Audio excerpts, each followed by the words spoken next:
Thank you so much, conference. I've waited 17 months, 25 days and 2 hours to appear in front of you in this hall as leader of our great party.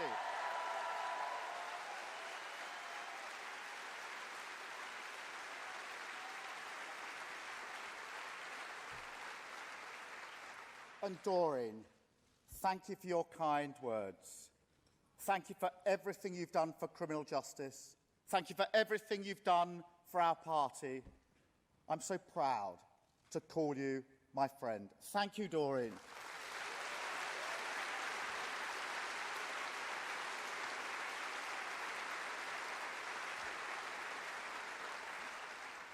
And conference, let me take this first opportunity to thank my brilliant Shadow Cabinet and Shadow Lords team for everything that they have done in the last 18 months.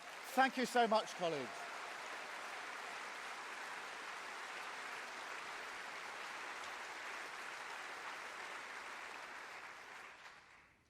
And Louise Ellman, welcome home.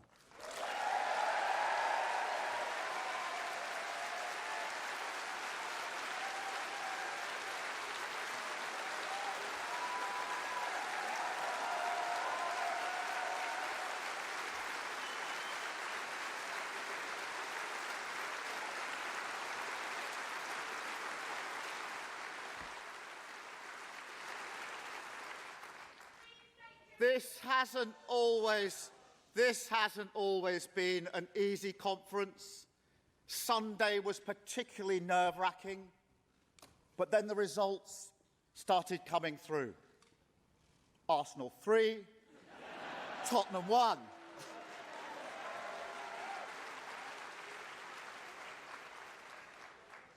Conference, before I start, let me tackle the issue of the day head on. If you go outside and walk along the seafront, it won't be long before you get to a petrol station that's got no fuel. Level up, you can't even fill up.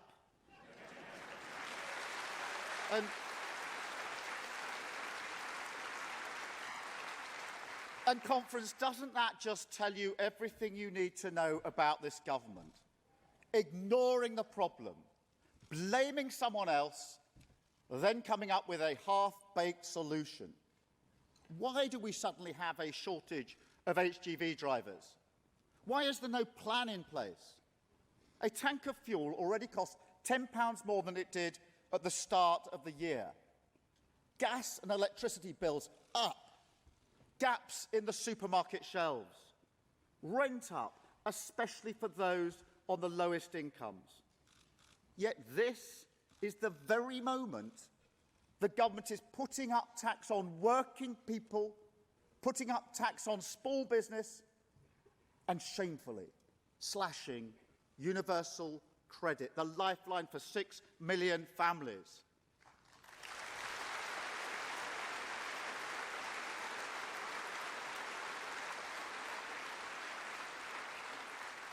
We have a fuel crisis, a pay crisis, a goods crisis, and a cost of living crisis all at the same time. Conference, let me quote to you what the Prime Minister said at the United Nations last week. We believe that someone else will clear up the mess we make because that's what someone else has always done. Well, Prime Minister, either get a grip or get out of the way and let us step up and clear up this mess.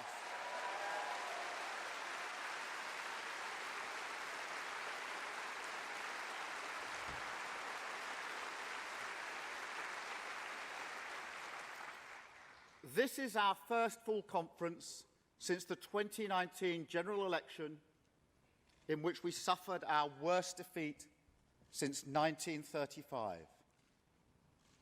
To our devoted activists, to our loyal voters, I want to say loud and clear, you saved this party from obliteration and we will never forget it. Thank you.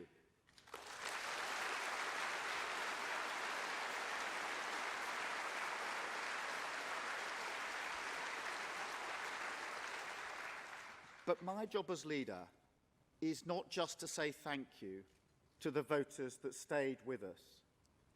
It is to understand and to persuade the voters who rejected us.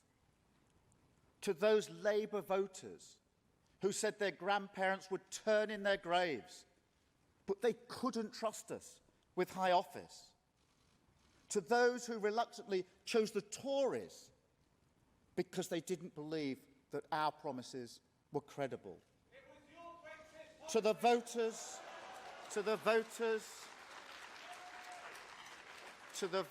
that thought we were unpatriotic or irresponsible, or that we looked down on them.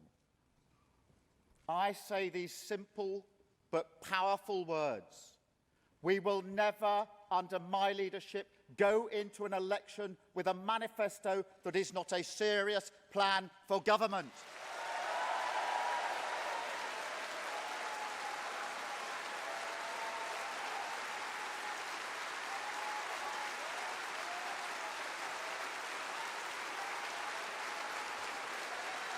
Thank you. Thank you.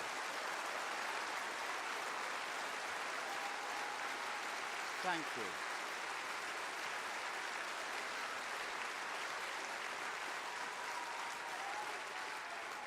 It will not take another election defeat for the Labour Party to become an alternative government in which you can trust.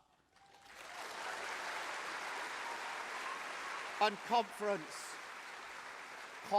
that's why it's been so important to get our own house in order this week, and we have done that.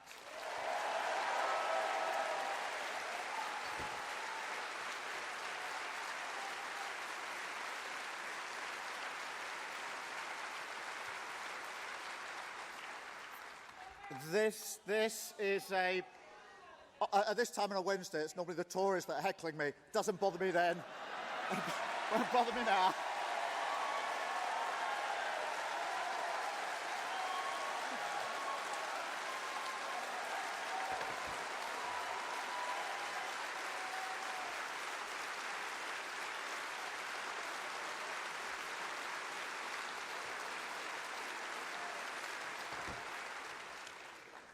This is a big moment in our country's history. We will look back at this moment and we'll ask, how did the nation rebuild after the pandemic? Did we learn? Did we use the crisis to make the future? I see a government lost in the woods with two paths beckoning. One path leads back where we came from.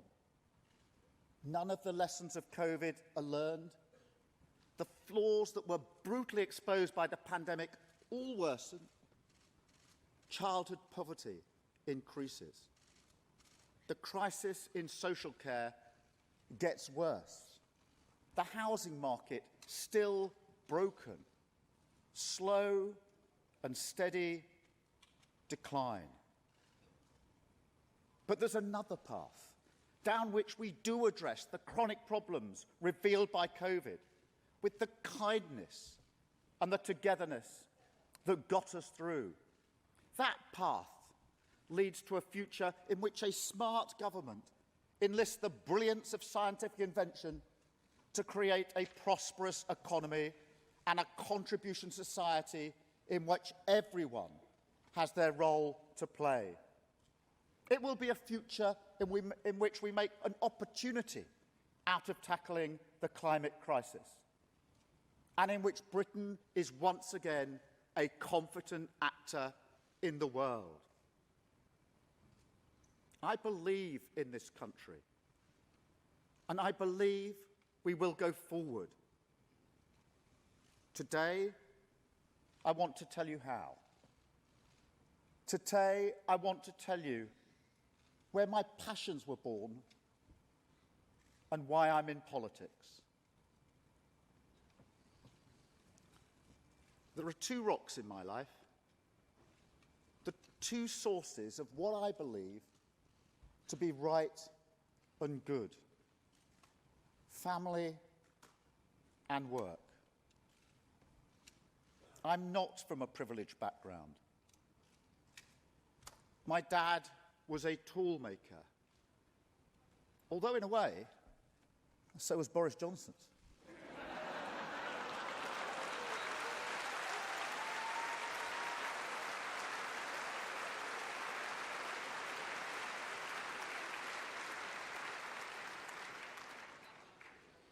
My dad was a tool maker in a factory and worked on the shop floor all his life. He gave me a deep respect for the dignity of work. There are some lines from Auden that capture the beauty of skilled work. You need not see what someone is doing to know if it's his vocation.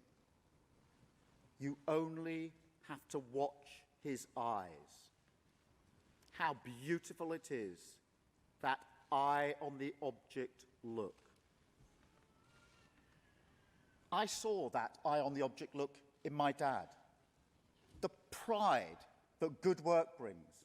It puts food on the table and it provides a sense of dignity.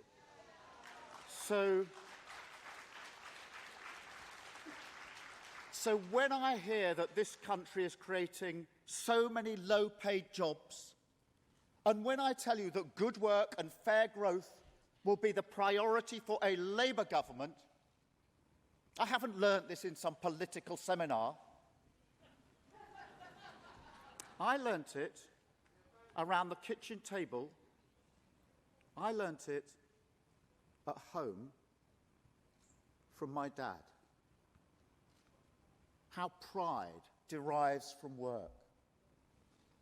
How work is the bedrock of a good economy. And how a good economy is an essential partner of a good society. That is why I am so proud to lead a party whose name is Labour.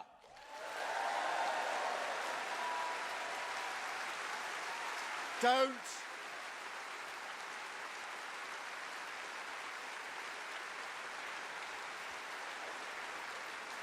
forget it. Don't forget it. Labour, the party of working people.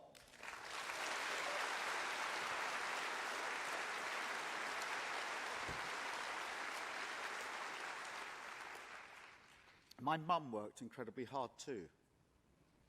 She was a nurse in the NHS, and a very proud nurse too.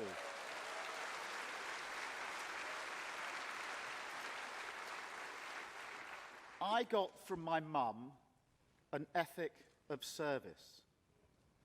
But my mum was also, unfortunately, a long-term patient of the NHS. When she was young, she was diagnosed with Still's disease. It's a rare form of inflammatory arthritis which severely restricts mobility. This disease, along with the drugs she had to take to control it, took a very heavy toll. The NHS, that had been her livelihood, became her lifeline. There were times, many times, when Mum was so ill that she had to go into hospital.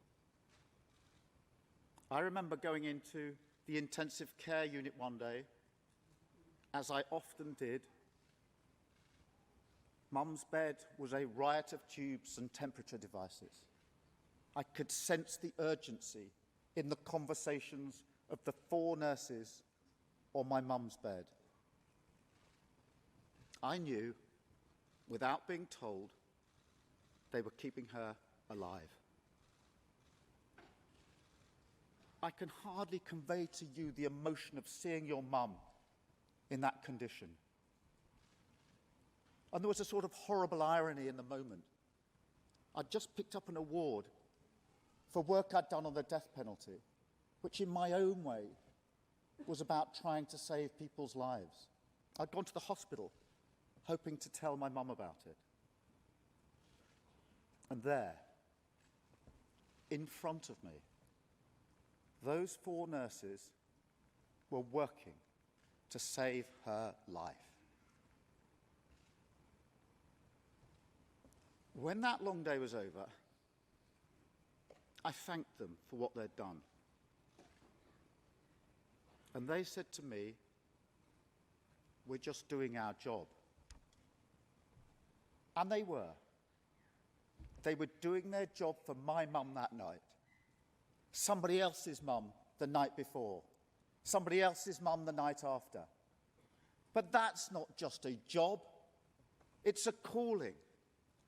So when I think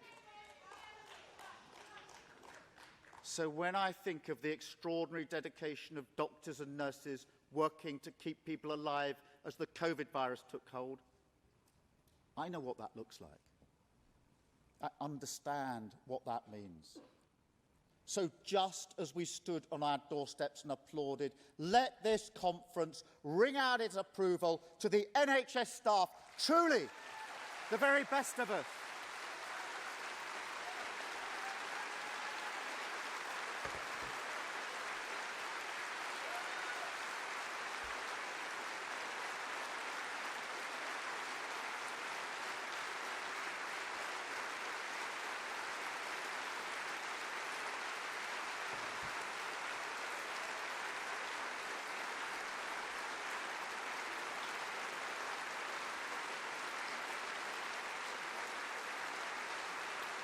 Thank you, Conference.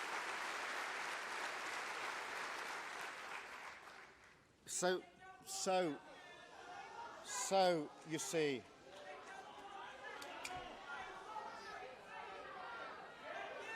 shouting slogans or changing lives, Conference.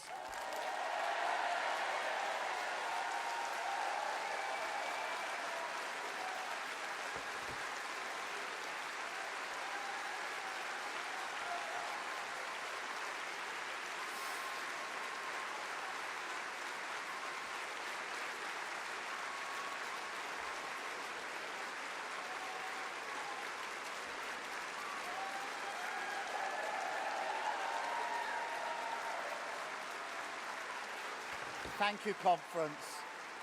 Thank you, Conference.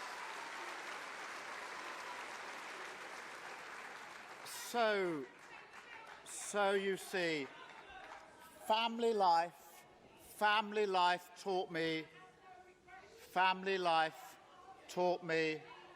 about the dignity of work and the nobility of care. Conference, as I say, slogans or changing lives. Slogans, we can chant all day. We can chant all day.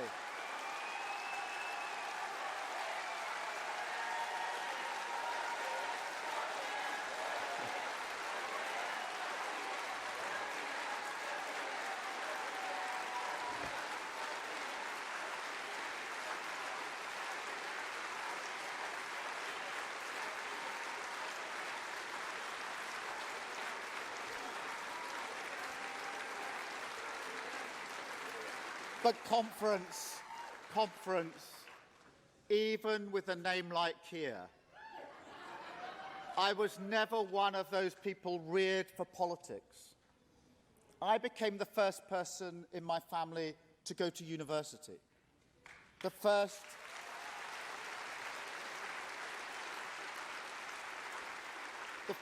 to go into the law. And every day as a lawyer, if you're a young radical as I was, you think of yourself as working for justice. You see people getting a raw deal and you want to help. Justice, for me, was not a complicated idea. Justice, to me, was a practical achievement. It was about seeing a wrong and putting it right. That's my approach in politics too. Down to earth, working out what's wrong, fixing it.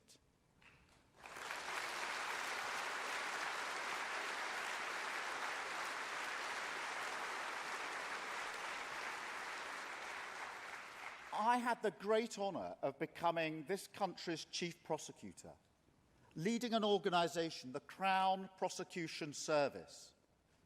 3 very important words: Crown brings home the responsibility of leading part of the national legal system. Prosecution tells you that crime hurts and victims need justice to be done.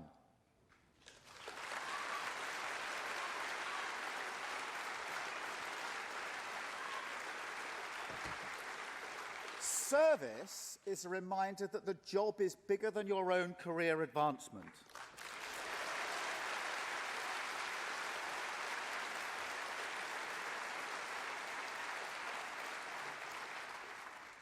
I will always remember the day that John and Penny Clough contacted my office.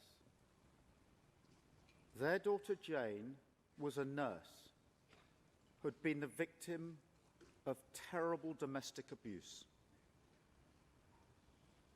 After repeated assaults, Jane summoned the very great courage to report her partner. He was arrested and remanded in custody. But then, very much against the wishes of the Clough family, he was let out on bail. Jane lived in constant fear that he would return to harm her. She tried to ensure she never travelled to work alone. The one morning that Jane arrived at work unaccompanied, he was waiting for her in the hospital car park, where he stabbed her 71 times.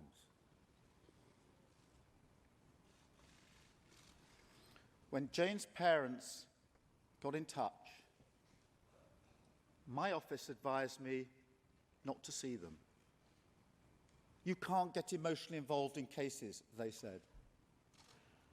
I replied, if I haven't got time to see the parents of a young woman who's just been murdered, then what am I doing in this job?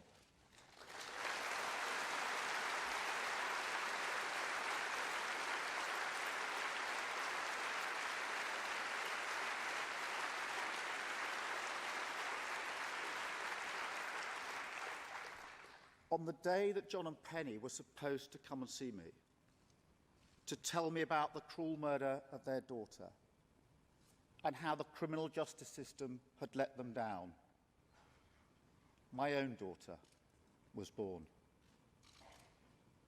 We had to push back the meeting. It was an incredibly emotional day for all of us.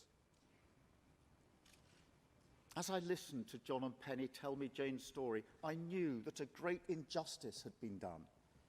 I made a promise to John and Penny at the end of that first meeting that I would work with them to make sure that no other family went through what they'd been forced to endure. And we rolled up our sleeves and we changed the law. I am delighted to say that John and Penny have become good friends of mine, and I am beyond honoured that they have joined us here today. Conference, John and Penny Clough.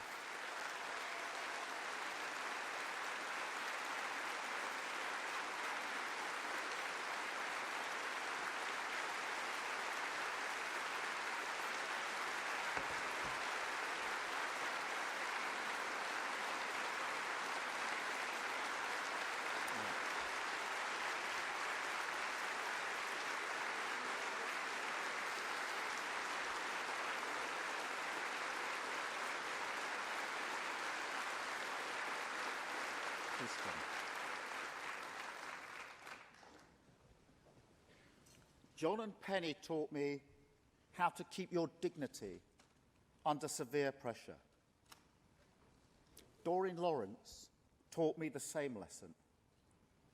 Hers was a long battle for justice for Stephen, against the odds, confronting racism, but never giving up.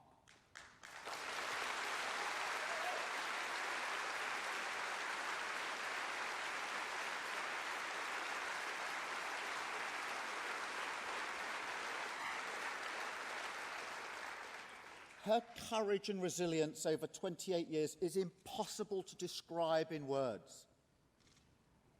I honestly don't know how I would cope if anything happened to one of our children. I do know that I am humbled by John, by Penny, and by Doreen.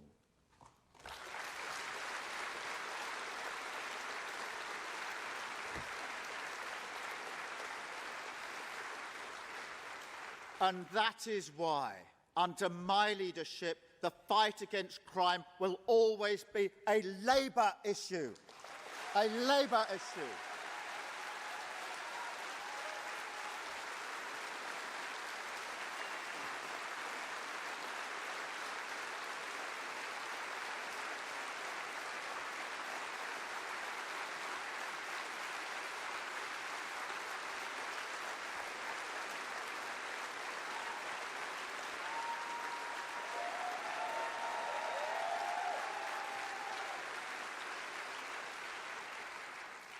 Labour will strengthen legal protection for the victims of crime. We will not walk around the problem, we'll fix it.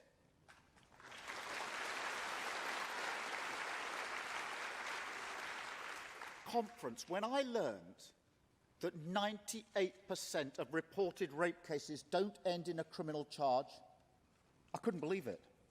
I couldn't believe it. I asked my team to check the figures. That can't be right, I said. But it was. Shocking. So we will fast-track rape and serious sexual assault cases, and we will toughen sentences for rapists, stalkers and domestic abusers.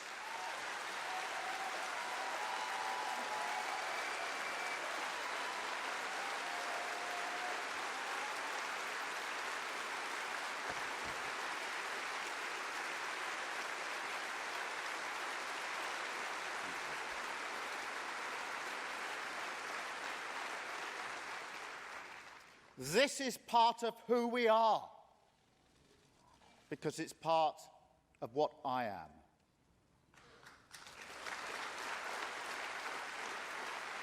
Today, conference, I'm here to tell you what I stand for. But I'll also tell you what I won't stand for. I won't stand for 2 million incidents of antisocial behaviour this year. I won't stand for record levels of knife crime that we have in this country today. And I won't stand for 9 out of 10 crimes going unsolved.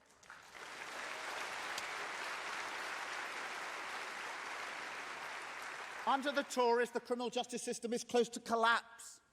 There's never been a bigger backlog in the Crown Courts. After 11 years of Tory government, we have lost more than 8,000 police officers. They pretend it doesn't make any difference. It does. Ask the workers on the day shift at Tata Steel in Wolverhampton. They told me about the repeated incidents in their neighbourhood. Or the young women I recently saw in Stoke, who told me that they dare not go out in their high street alone. They see more violence and fewer police. It's just common sense to put the two together. The Tories are letting you down, and I can promise you that will never happen under my leadership.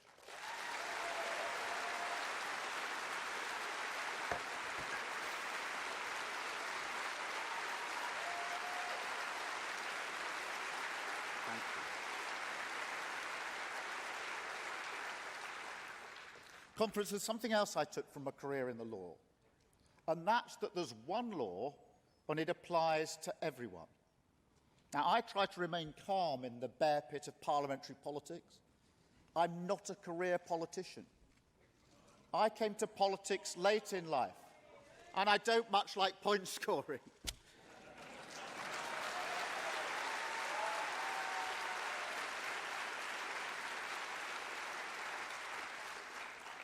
But the one thing about Boris Johnson that offends everything that I stand for is his assumption that the rules don't apply to him.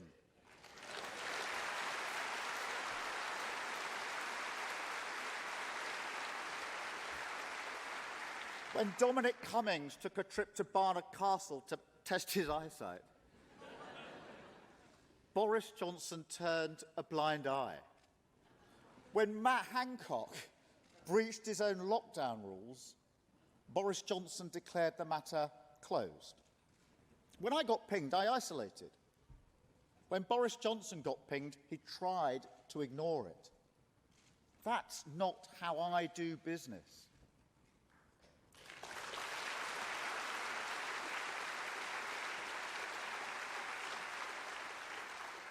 When I was the chief prosecutor and MPs fell short of the highest standards on their expenses, I prosecuted those who had broken the law.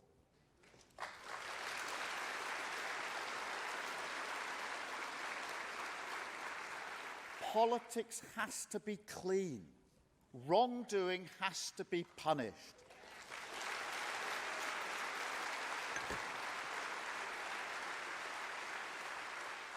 Conference, there are times in this Parliament when I feel like I've got my old job back. Contracts handed out to friends and donors. The former Prime Minister lobbying the Chancellor by text. Refurbishing Number 10 with a loan from an anonymous donor.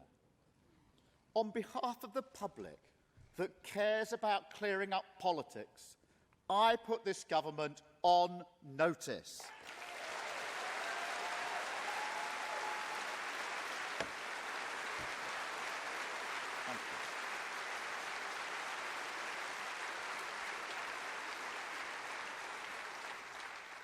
I've spent my entire working life trying to get justice done.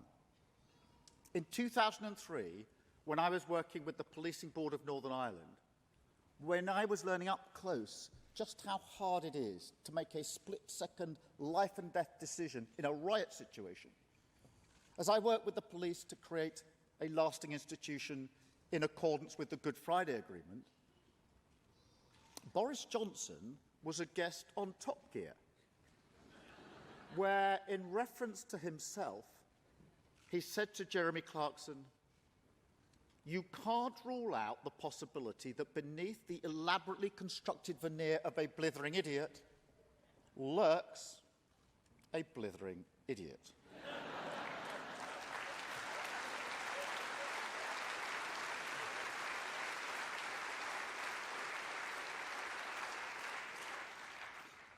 When, in the autumn of 2010, I was the chief prosecutor working with Doreen Lawrence to finally get a prosecution of the two men that murdered Stephen, Boris Johnson was writing an article in The Telegraph declaring a war on traffic cones.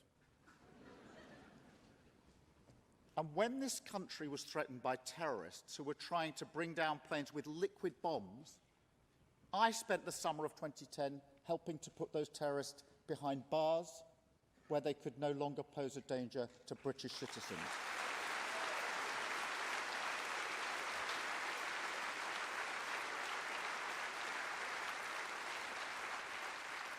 And whilst I was doing that, what were you doing, Mr. Johnson? You were writing a piece defending your right not to wear a cycle helmet. Conference, it's easy to comfort yourself that your opponents are bad people. I don't think Boris Johnson is a bad man. I think he's a trivial man. I think he's a showman.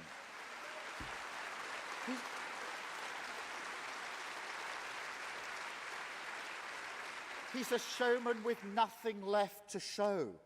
He's a trickster who's performed his one trick. Once he'd said the words, "Get Brexit done," his plan ran out. There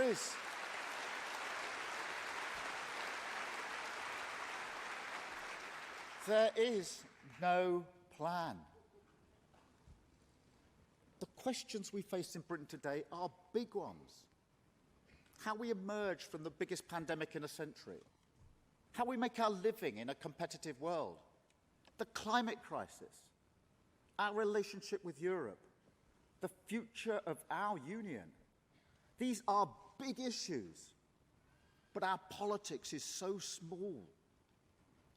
These times demand a responsible leader with clear values. Where's Peter Mandelson? From my dad, I understand the dignity of work. From my mum, I appreciate the nobility of care. From my work, the principle that we are all equal before the law. And from the victims of crime, that the law is there to make us secure. Work, care, equality, security.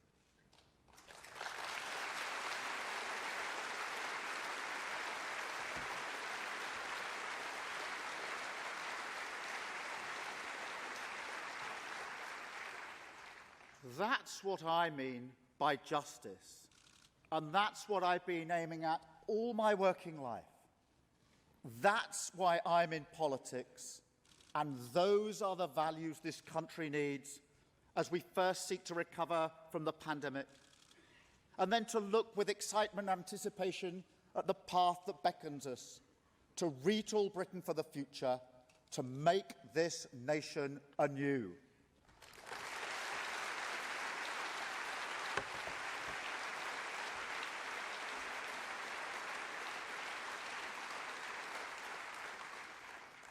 I want to start with the importance of care. COVID-19 exposed the state of Britain 2020. After a decade of cuts and neglect, the health service wasn't ready.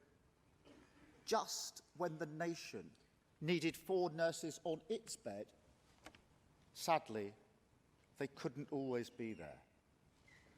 1.6 million older people were going without the care they needed. GP numbers had tumbled.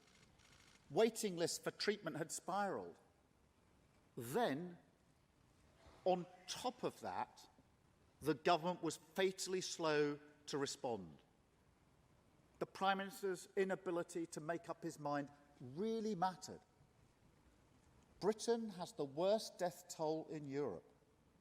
We have lost 133,000 people to COVID. Every one of them, somebody's mum, dad, sister, brother, friend. I know it was difficult, but the situation is worse than it needed to be. And it wasn't just a government failure over 18 months. It was a failure of the government's duty of care over 11 years. 11 years.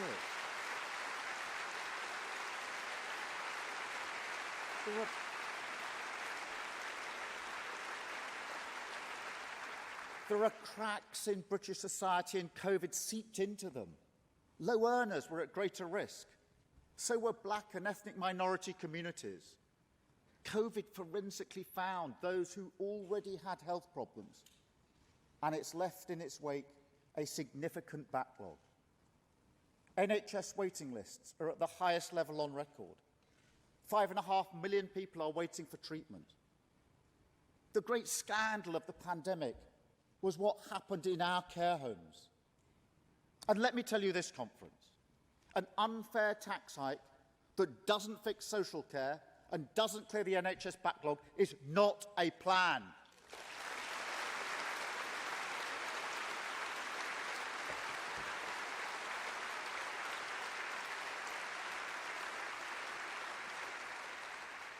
We know that people will still be forced to sell their homes for care. Working people will have to pay more. But there's still no plan. A plan would prevent problems before they bite. A plan would provide care at home, where people are. A plan would ensure the workforce was properly valued. And a serious plan wouldn't be funded by hammering working people.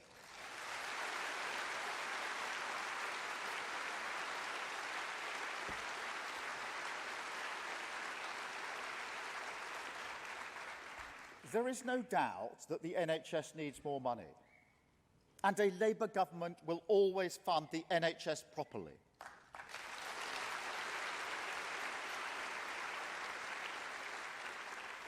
future of the NHS can't just be about chasing extra demand with more money, and neither can it be about reshuffling the furniture in yet another pointless reorganisation. We have to understand the big moment that the NHS faces. In 1900, the average British person expected to live to the age of 48. Today, average life expectancy is 80. The number of people aged 65 and over in this country is growing 3 times faster than the number aged under 65. That is a wonderful achievement and the biggest test in the history of the NHS. No society in British history has been as old as our modern nations. Small politics will no longer do. I want Britain to be the healthiest nation on earth. So let me tell you what Labour would do.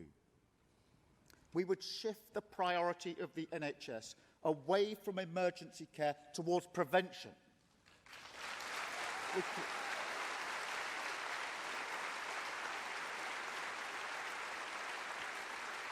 We can catch problems early, and at the same time we can use the resources of the NHS better. And I don't just mean physical illness either. With every pound spent on your behalf, we would expect the Treasury to weigh not just its effect on national income, but also its effect on well-being.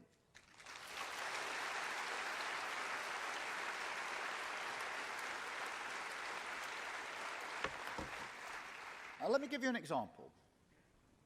One of the urgent needs of our time is mental health. Labour will guarantee that support will be available in less than a month.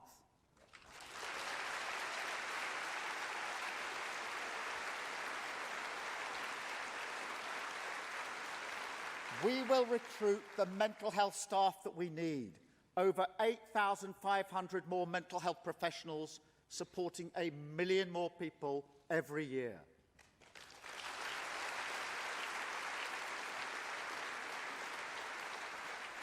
Under Labour, spending on mental health will never be allowed to fall.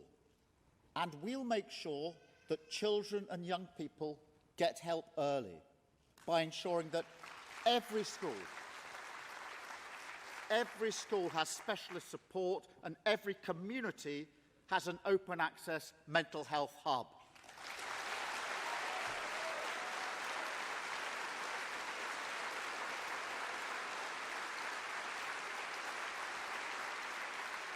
Conference. This is prevention in action, helping young people looking after their well-being. It's the principle my mum taught me, the principle of care. Let me give you a flavour of what care will look like in the future. I was at University College Hospital in London recently. An orthopaedic surgeon told me about a robot. This robot sits on the operating theatre, making sure every incision is just right. The surgeon can't go wrong because the robot works an override system, a bit like driving a car with a driving instructor. The doctor and the robot working together are so efficient that patients can be discharged a whole day early. Over time, that means thousands of hospital beds are freed up. The range of possibility is bewildering. Precision editing of the genome will help us wipe out pathogens. The science of robotics and exoskeletons will help patients who are struggling to move. Virtual reality is being used to alleviate suffering of post-surgical pain. I could talk about this all day. I promise I won't. I don't pretend to understand all the medical science, but as politicians, we have to recognise the scale of what's happening and put the power of smart government behind it.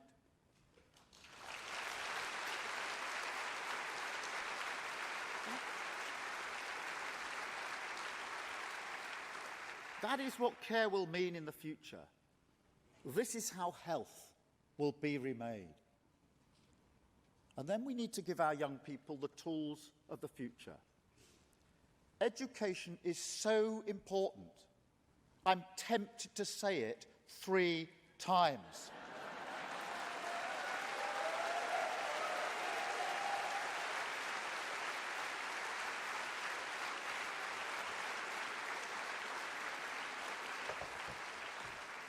When you don't invest in young people, the whole nation suffers, and the less fortunate get behind. By the time they finish their GCSEs, pupils from poorer families are 18 months behind their wealthier peers. That's right, 18 months. The pandemic showed that you can't trust the Tories with the education of our children. Children on free school meals going hungry. There was U-turn after U-turn on school closures. The attainment gap between rich and poor grew. The government asked Kevin Collins, a recognised expert in the field, to be their recovery czar. He told them what they needed to do, and they said no. When he saw the government plans, which he described as feeble, Mr. Collins had no option but to resign. If you can't level up our children, you are not serious about levelling up at all.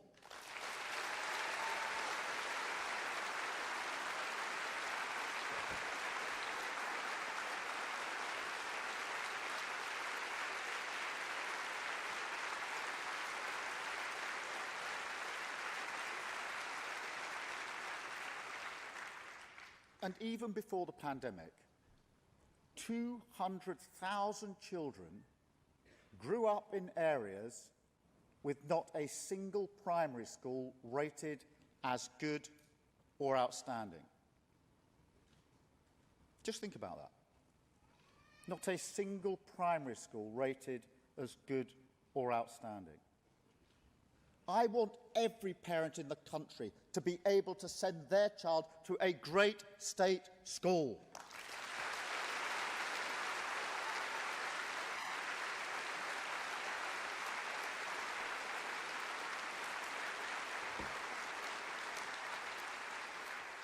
On top of that, if you can believe it, 40% of young people leave compulsory education without essential qualifications.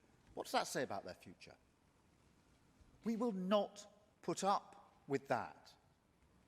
That is why Labour will launch the most ambitious school improvement plan in a generation, not walking around the problem, but fixing it.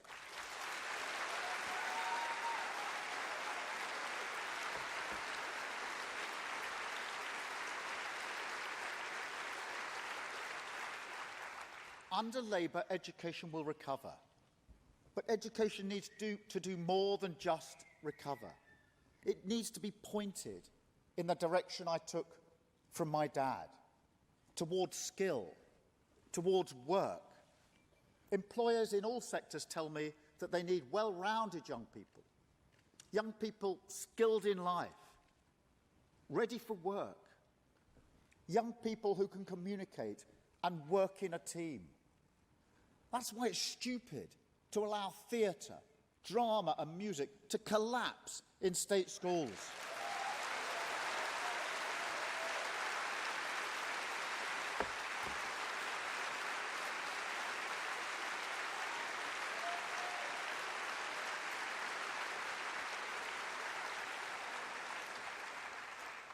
We want every child to get the chance to play competitive sport and play an instrument.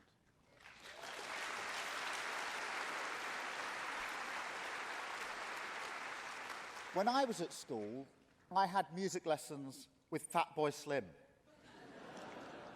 I can't promise that for everyone, not even here in Brighton. But I can promise that Labour, as the name tells you, will make a priority of getting this country ready for work. That's why we will focus on practical life skills. We will reinstate 2 weeks of compulsory work experience, and we will guarantee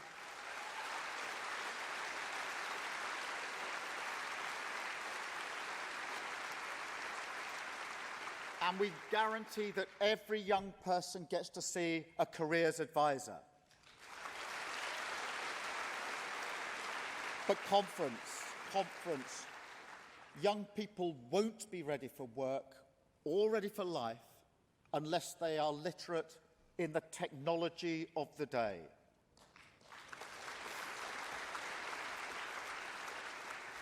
Fewer than half of British employers believe young people have the right digital skills. We do much worse in computer skills than most of our economic rivals. That is why Labour will write a curriculum for tomorrow.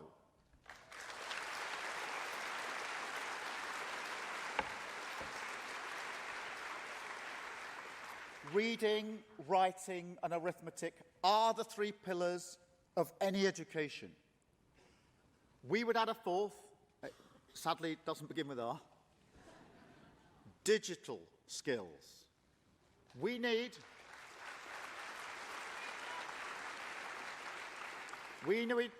to ensure that every child emerges from school ready for work and ready for life.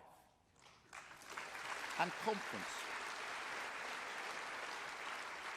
As in health, so too in education. We can work by the light of new technology. Machine learning can cater for individual work styles. Artificial intelligence can help tuition, especially for students with special needs. Cloud computing has brought the archive of the best that's been said and done to the handset of every student. There is so much possibility, and all we have to do is to learn to adapt. I think my dad might appreciate the technical term that's used for this change. It's known in the trade as retooling.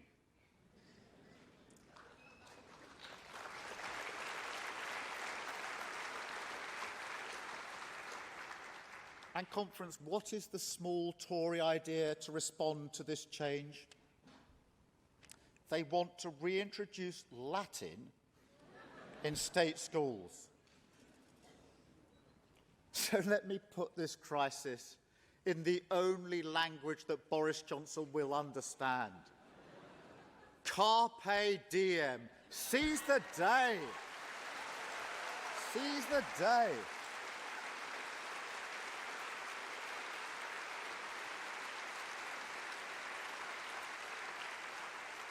Finally, it's time to act, to educate our young citizens in the skills they need for work and the skills they need for life.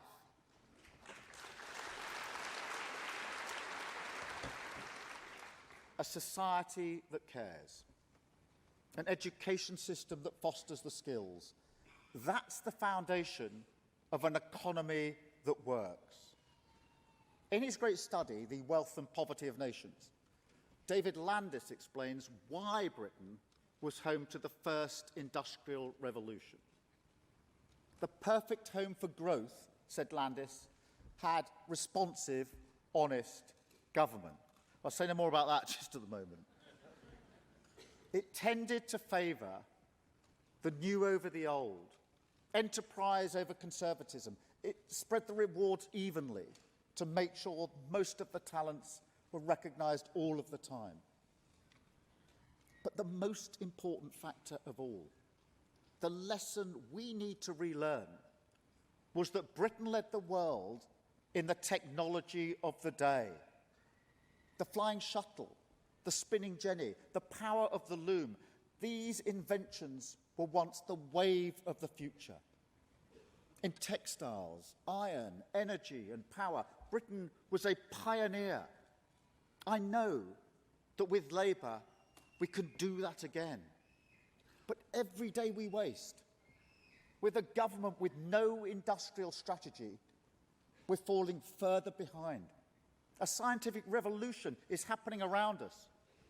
But if we don't have a government ready to remake the nation, the opportunity will pass us by.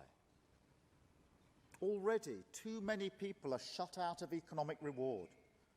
We once took it for granted that our children would enjoy more than their parents. That idea drove my mum and dad. It comforted them that whatever the ups and downs of life, they were living in and contributing to a better society. But after 10 years of the Tories, we've lost this. We have 5.7 million people in low-paid and insecure work. Workers in transport, care, education and the utilities. These were the people who kept the show on the road during the pandemic. And their reward is continued low pay and job insecurity. The millennial generation, clustered in low-paid jobs, will be the first generation to have lower lifetime earnings than the one that went before. After a decade of the Conservatives, we have an economy with historically low rates of investment. Since 2010, in the Investment League of 170 nations, Britain comes in a miserable 150th. Labour will work with sectors which are strong: pharmaceuticals, materials, defence, chemical engineering, consumer goods, environmental technology, transport and biotechnology. Under Labour's Buy, Make and Sell in Britain programme, there will be more local procurement. The towns that were the crucibles of the original industrial revolution need to be revived in the next. The coal and cotton towns of Lancashire, the wool towns of Yorkshire,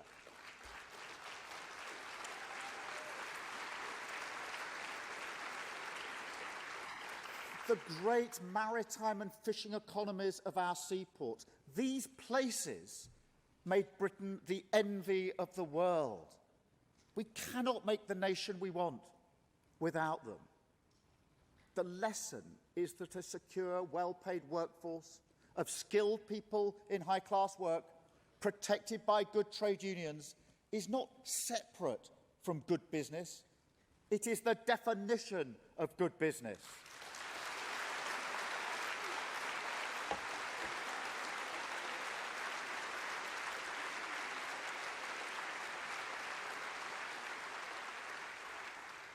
And good business and good government are partners.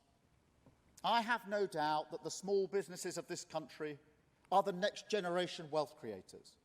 I want to see enterprising, creative companies. I want to see them make a profit and employ more people. I want to create the conditions in which inventive small businesses can grow into inventive big businesses. But we don't give ourselves the best chance. I've lost count of how many business leaders have told me that they wish their time horizon could be longer.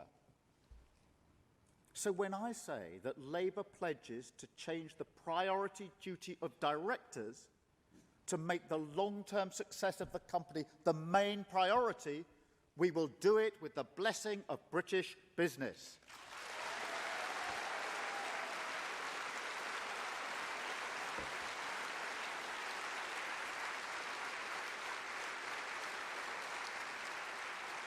A focus on the long term will allow for better investment. Labour will make Britain a world leader in science and research and development. And we will set a target to invest a minimum of 3% of GDP. This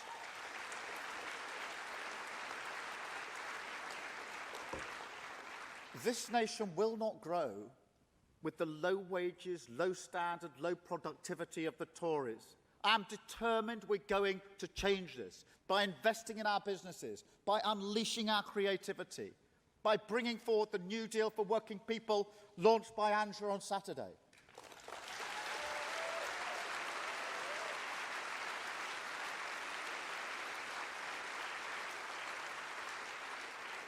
This is how we remake our nation.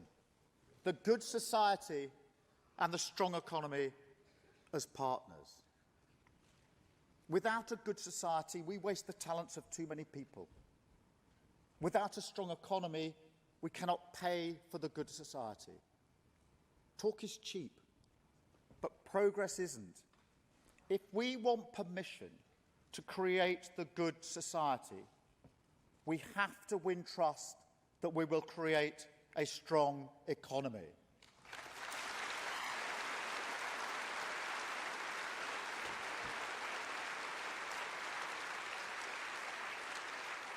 The economic inheritance from the Tories will be appalling.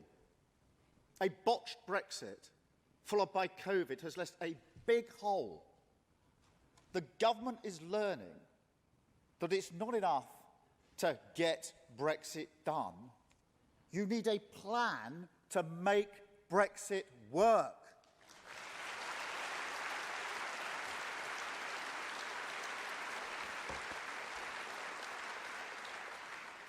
I do see a way forward after Brexit. If we invest in our people and our places, if we deploy our technology cleverly, and if we build the affordable homes we so desperately need. But the public finances we inherit will need serious repair work. I take the responsibility of spending your money very seriously. That's why our approach to taxation will be governed by the three principles. The greater part of the burden should not fall on working people.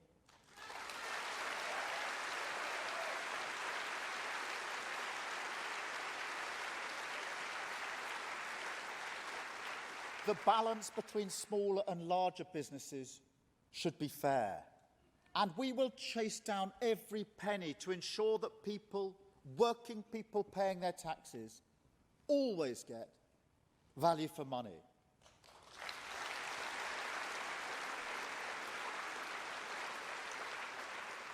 As Rachel said on Monday, all spending will be scrutinised by an Office for Value for Money.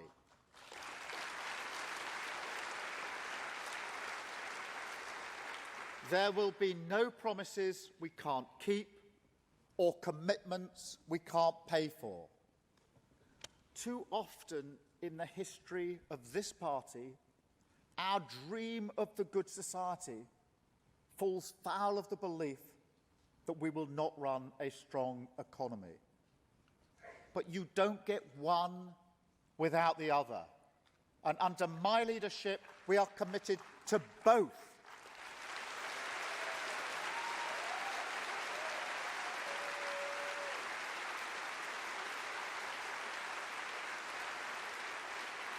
And I can promise you now, under my leadership, Labour will be back in business.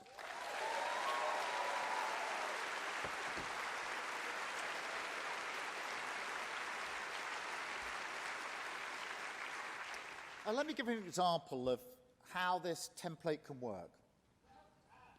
Let's take the hardest question and the biggest issue of our time. Climate change. Climate change.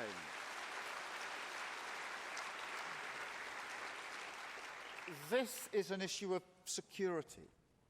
It's a test of justice on a global scale. Climate change poses an existential threat. It will turn fertile terrain into desert land. Conflicts will break out over scarce resources like water. Millions will be displaced by flooding, forest fires and violent storms. Time is short and we have a duty to act.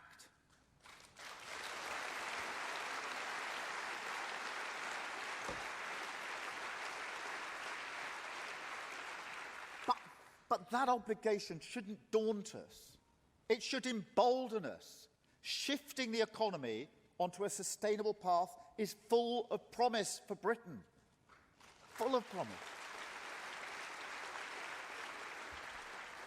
Every time I enter a high-tech factory, I wonder what my dad would have made of it. Not so long ago, We shaped metal by drilling it, milling it, and turning it. I remember my dad working with a spark eroder, submerging metal in a liquid and using an electrical charge to shape it. We thought it was revolutionary at the time. But at Airbus recently, where they're developing the world's next hydrogen wing, I saw them working with 3D engineering, literally shaping components by bringing together particles and matter in a way completely unimaginable in the factory my dad used to work in. I saw young apprentices in a fully unionised factory, proud of the skilled work that they were doing. And their pride came from knowing that they were at the heart of a revolution, building the next generation of hydrogen and battery planes. They felt like pioneers of flight, perched on the edge of a cliff, taking the risk, knowing that success for one of them would change the world. In Scotland, I saw the great potential of wind power at Whiteley Wind Farm. Yet conference of the 250 wind turbines at Whiteley, not one of them was made in Britain. From their manufacturing base in Fife, the workforce can see the turbines literally being towed in from places like Indonesia. The next generation of deep-sea wind turbines could be our opportunity. Skilled engineering, offshore work, sectors where we could lead the world if only we had a government willing to lead.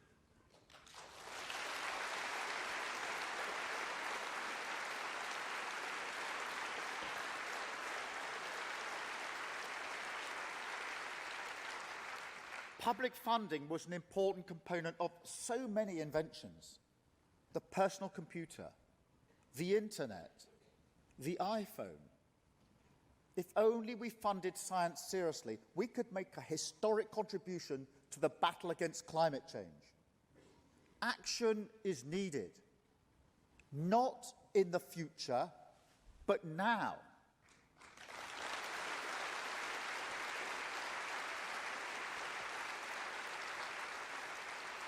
If we delay action by a decade, the costs of climate transition will double.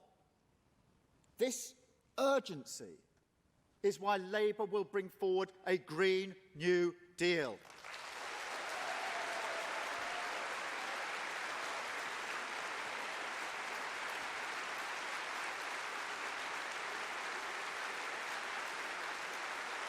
Thank you.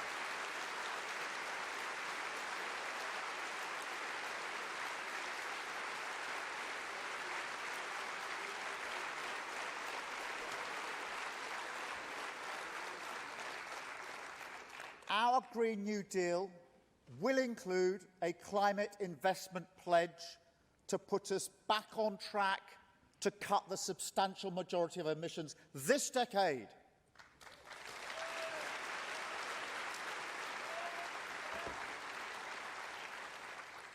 And if we're serious about climate change, we need to upgrade our homes. The Tories inherited plans from Labour to make every new home zero carbon. They scrapped them. They scrapped them. And now we have a crisis in energy prices. Emissions from homes have increased. And we have the least energy-efficient housing in Europe. So it will be Labour's national mission over the next decade to fit out every home that needs it, to make sure that it is warm, well-insulated and costs less to heat. And we'll create thousands of jobs in the process.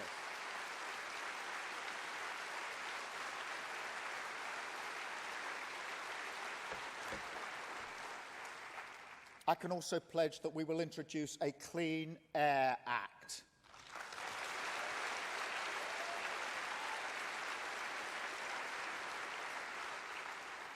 And everything we do in government will have to meet a net zero test. to ensure that prosperity we enjoy does not come at the cost of our climate.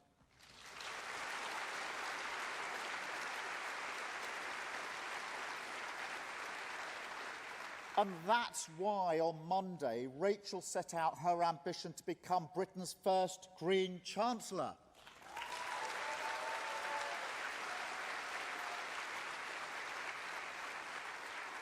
Committing the next Labour government to an additional £28 billion of capital investment in our country's green transition for each and every year of this decade.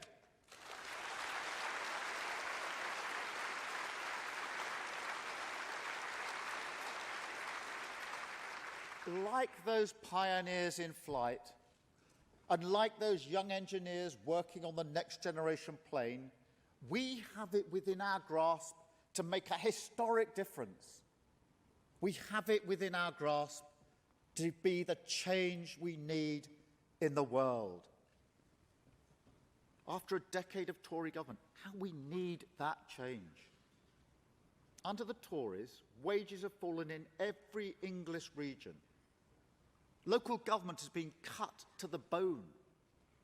More than 500,000 more children live in poverty, and so do 500,000 more pensioners. For the first time in decades, life expectancy has stalled. And after all that, the Tories expect us to believe that levelling up is more than a slogan. Well, let me offer the Conservative Party a lesson in levelling up. If they want to know how to do it, I suggest they take a look at our record the last time we were in government.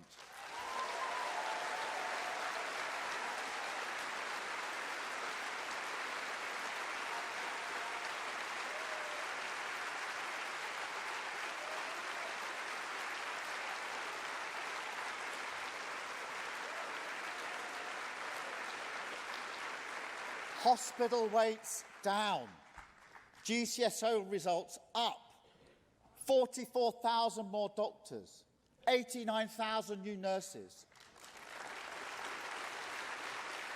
Child poverty down 1 million, pensioner poverty down 1 million. Rough sleepers down 75%. A national minimum wage.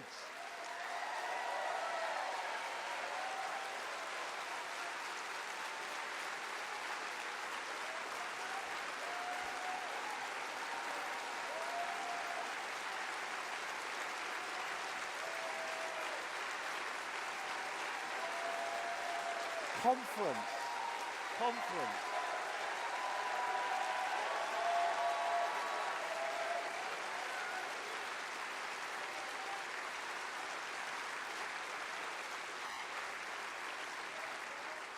The OECD said that no nation had had a bigger rise in social mobility than Britain. You want levelling up? That's levelling up.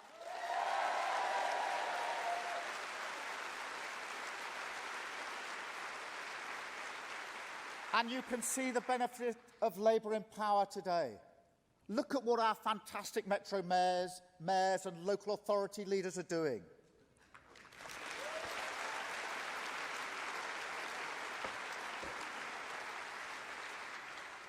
And let's hear it for the difference Mark Drakeford and his team are making in Wales.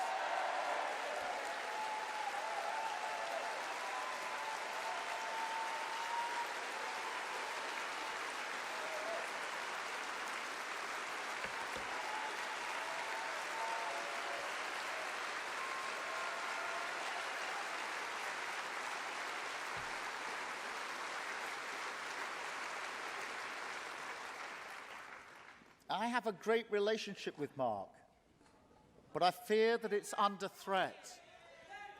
I believe in the union of the nations on these islands.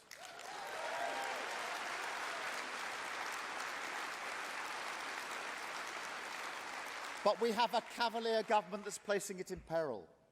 Scotland is in the unfortunate position of having two bad governments.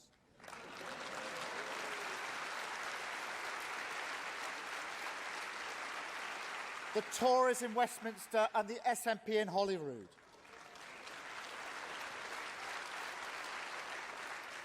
When Nicola Sturgeon took office, she said she wanted to be judged on her record.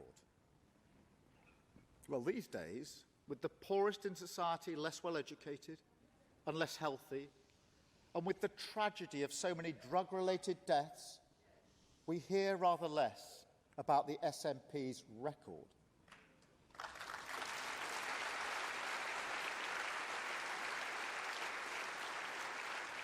The SNP and the Tories walk in lockstep. They both exploit the constitutional divide for their own ends.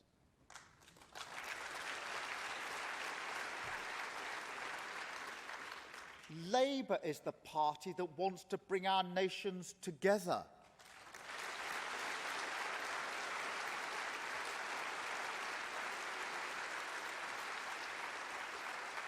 Under the fantastic leadership of Anna Sawar, Labour is the party of the Union.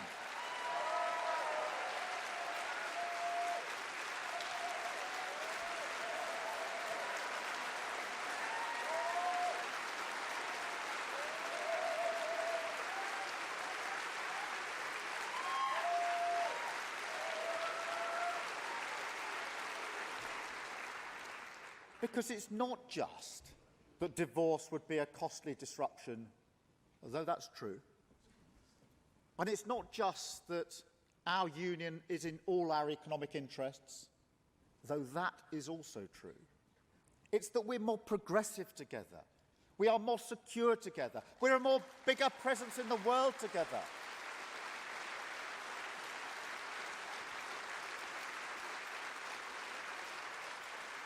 We are greater as Britain than we would be apart.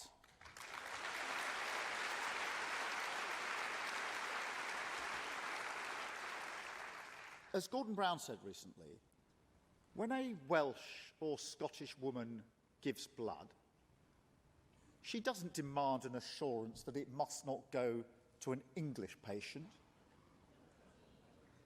I'm delighted that Gordon will lead our Commission to settle the future of the Union.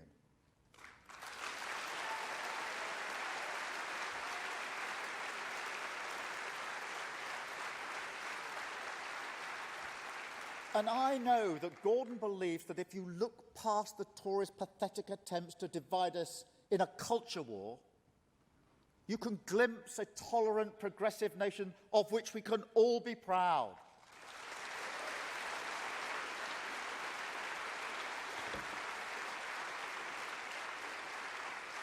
I believe that our diversity is one of the things that makes this country great. As this country continues to change, as we slowly liberate the talents of more people, as we name and tackle discrimination, as we make a better place for people with disabilities, I believe we grow as a country.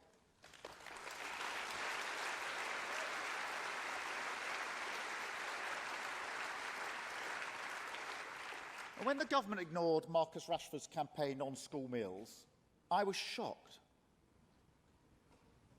But I couldn't believe it when Rashford and the England team took the knee to highlight and condemn the racism that they had had to endure. The Home Secretary encouraged people to boo. Well, in this conference hall, we are patriots.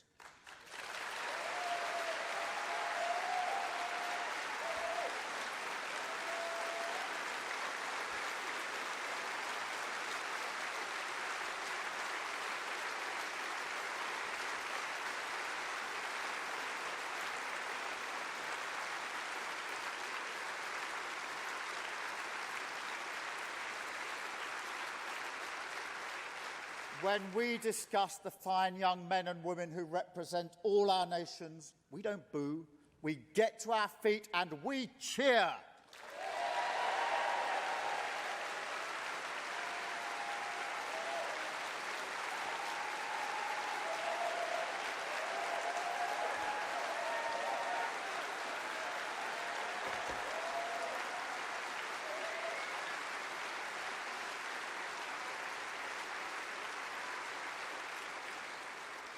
Let me say a word too about another band of great British men and women. Our military put themselves in harm's way to protect our security. I am proud of them.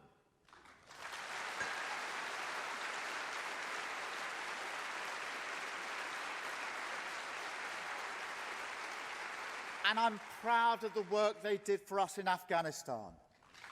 Thank you.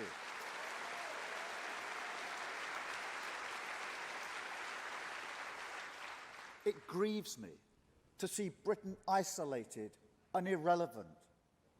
Labour is the party of NATO, the party of international alliances.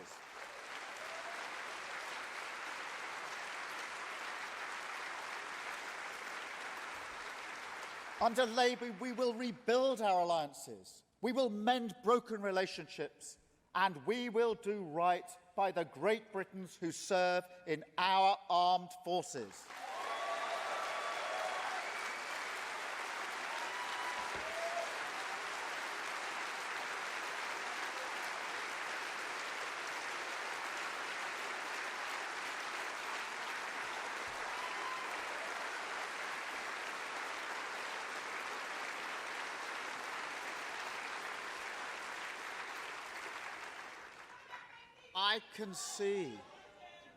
I can see the ways in which we can remake this nation.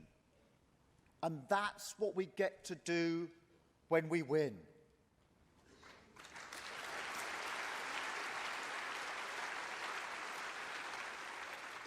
In a way, the more we expose the inadequacy of this government, the more it presses the question back on us.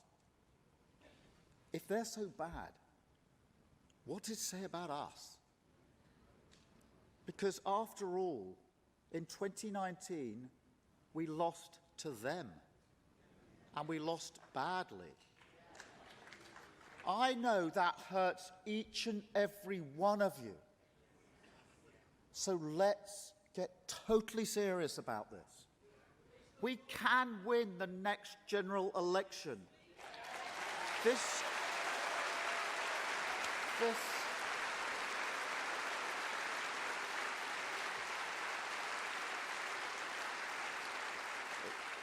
This government can't keep the fuel flowing. It can't keep the shelves stacked. And you've seen what Boris Johnson does when he wants more money. He goes straight to the wallets of working people. Labour is the party that's on the side of working people. So imagine, just imagine waking up the morning after the next election in the knowledge that you could start to write the next chapter in our nation's history, bending it towards the values that bring us year after year to this conference hall to seek a better way, proud in the knowledge that you were part of it.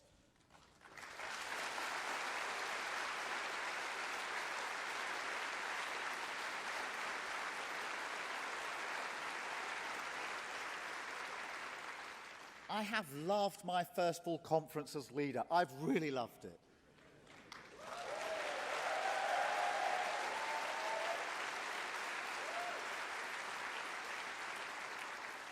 But I don't want to go through the same routine every year.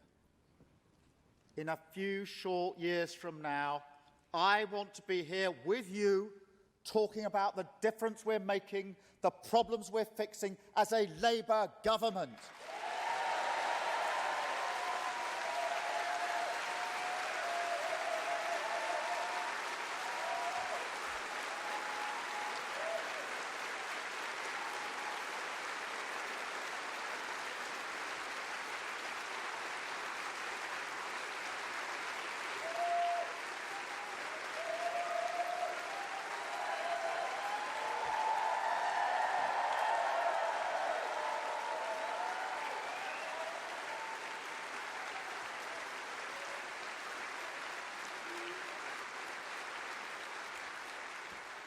That is what this party is for.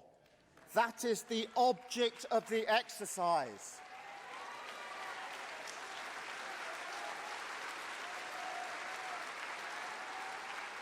And as the leader of this party, I will always have that eye on the object look. How beautiful it is, that eye on the object look.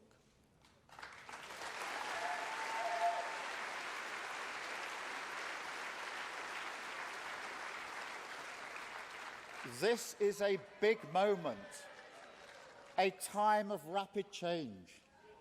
The first pandemic in a century, the aftermath of Brexit to sort out, the urgent claim of the climate, then our own domestic questions, providing a secure job that pays a decent wage, a good school nearby, health and social care that you can rely on, a home you can afford.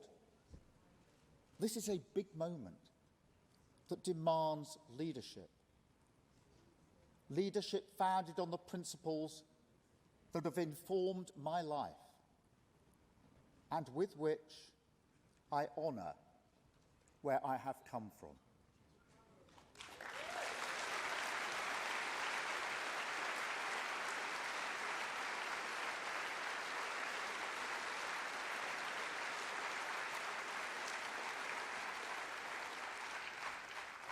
Work, care, equality, security.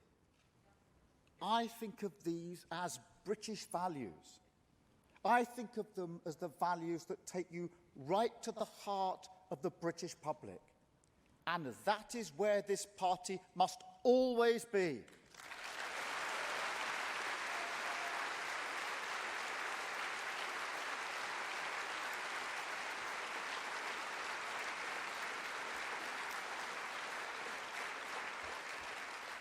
I think of these values as my heirloom. The word loom, from which the idea comes, is another word for tool. Work, care, equality, security. These are the tools of my trade, and with them, I will go to work. Thank you, conference.